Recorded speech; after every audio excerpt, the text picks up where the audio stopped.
Quel type de trader es-tu? Est-ce que tu es un scalper?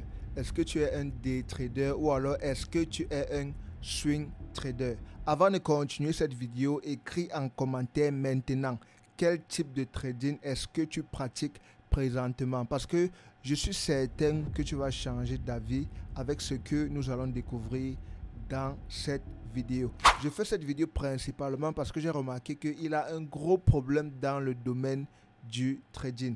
Il y a des gens qui choisissent de faire un type de trading juste parce qu'ils ont envie de faire ce type de trading ou parce qu'ils ont vu quelqu'un faire ce type de trading en ligne et ils veulent faire la même chose. Et ça, c'est une grosse erreur parce que vous devez choisir de faire le type de trading qui va le mieux avec votre personnalité.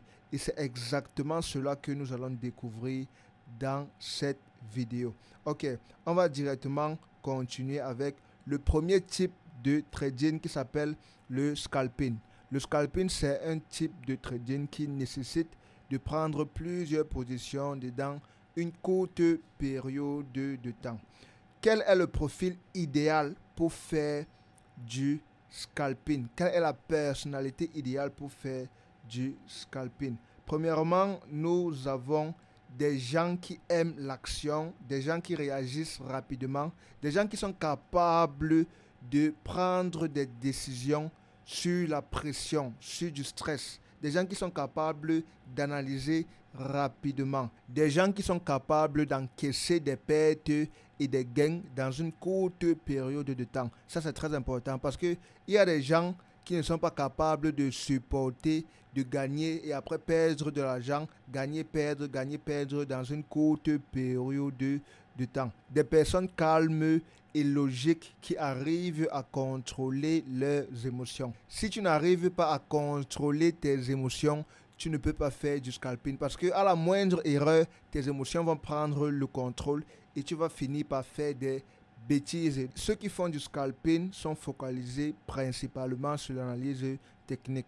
L'analyse fondamentale et sentimentale n'a aucun effet sur le type de trading. Tu peux prendre ton temps et lire tous les autres critères. On va directement continuer. Le type de personnes qui doivent fuir le scalping. Si tu sais que tu as ce genre de personnalité, tu ne dois pas faire le scalping. Si tu es trop émotif, si les émotions prennent facilement contrôle sur toi, tu ne dois pas faire le scalping. Si tu es lent à prendre les décisions, si tu réfléchis trop avant de pouvoir prendre une décision, tu ne dois pas faire le scalping. Le scalping, c'est pas pour toi. Si tu paniques sur la pression, si tu trembles avant de prendre une décision rapide, tu ne dois pas faire le scalping. Le scalping n'est pas fait pour toi. Donc, une fois de plus, tu peux prendre ton temps et lire tous les autres détails. Nous allons continuer avec le day trading. Le day trading consiste à prendre des positions dedans une journée, c'est-à-dire que tes positions ne dépassent pas plus d'une journée de temps. Quelle est la personnalité idéale pour faire du day trading? Nous avons des gens qui sont équilibrés émotionnellement, des gens qui ont un esprit analytique, des gens qui sont disciplinés et respectent une stratégie trading stricte, des gens qui ont une tolérance modérée au risque. Une fois de plus, tu peux prendre tout ton temps pour lire tous les autres détails. Nous allons continuer avec le type de personnes qui ne doivent pas faire le day trading, qui doivent fuir le day trading.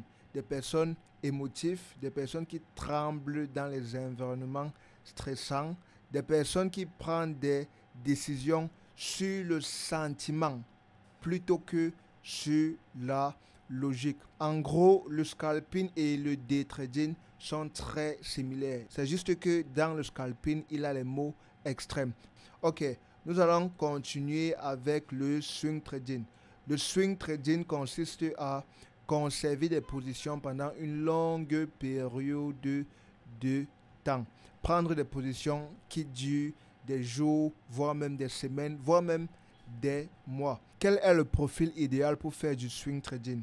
Nous avons des personnes patientes et persévérants, des personnes qui ont une vision au long terme, des personnes qui font des analyses approfondies, surtout du côté fondamental, parce que c'est l'analyse fondamentale qui contrôle le marché au long terme. Nous avons également des personnes qui sont capables de supporter des fluctuations de prix pendant une longue période de temps. Il y a des gens qui ne sont pas capables de garder une position en profit pendant une longue période de temps. Ils auront toujours envie de vouloir toucher la position et de vouloir fermer la position trop tôt. Et également, ceux qui font du swing trading, ils doivent avoir un bon capital consistant parce que c'est quelque chose qui prend du temps. En faisant du swing trading, tu dois déjà avoir une autre source de revenus. Tu dois déjà être aisé parce que tu ne vas pas mettre la pression sur le trading. Tu es calme comme la personne qu'on voit ici. Ses mains sont dans la poche.